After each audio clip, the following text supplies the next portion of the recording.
Hacker, TDS's newest tower. This tower is the most expensive hardcore tower in the game, with the price of a whopping 5,500 gems. This tower takes many of days for the majority of the player base to get.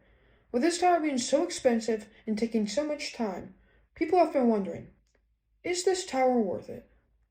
Well, I'm here to figure that out and tell you if you should grind for it. Before we get started, I just wanted to remind you to like and subscribe, as it really helps the channel and motivates us to make more content. Okay, now on to the video. Hacker is like most towers, in which it has 5 levels, but it differs a lot because of its unique traits. This tower is the only tower in the game that has the ability to increase money to every player with its wire fraud. This allows enemies that die in its range to give more money than it normally would. This allows for players to not even need to bring farms sometimes. The hacker can also attack multiple enemies at a time, like Necromancer, giving it a form of crowd control. The hacker can also slow like many other towers, which further helps with crowd control, especially if you have a splash damage tower like Mortar once they're grouped up from the hacker. This tower also has the ability to turn enemies to the player's side if an enemy dies in its range.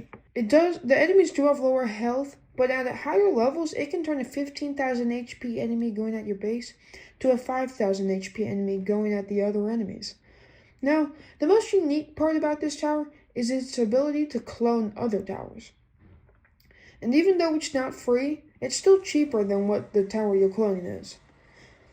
This practically increases the placement limit of any tower. If you have 8 max accelerators, then you can get 9. This really helps increase your DPS, and the clones get a support buff like a damage buff from DJ and fire rate buff from Commander, leading to maximum DPS.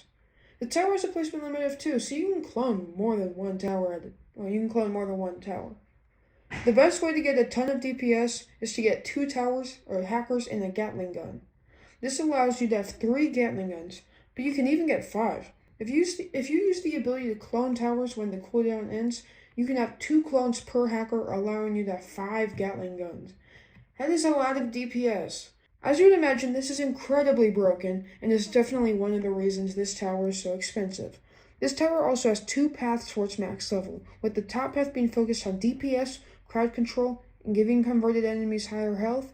The bottom path focuses less on DPS, but more on the money being increased, increasing the slowness, and making clones cheaper and live longer. Now, yes, the hacker sounds busted, but it only has a placement limit of 2. So it's definitely OP, but it's also restricted by its placement limit. This tower is a very complicated tower with it having multiple different traits that are hard to keep track of. For me, every upgrade I just look to see what happens, like how much % of the money is increased when I upgrade, how much DPS it has. Overall, I do definitely think this is a good tower. Would I recommend spending days, maybe even weeks, trying to farm the gems to get this tower? Yes, I do think it's worth it. With there being many of strats to gem grind, I personally think this is definitely worth it.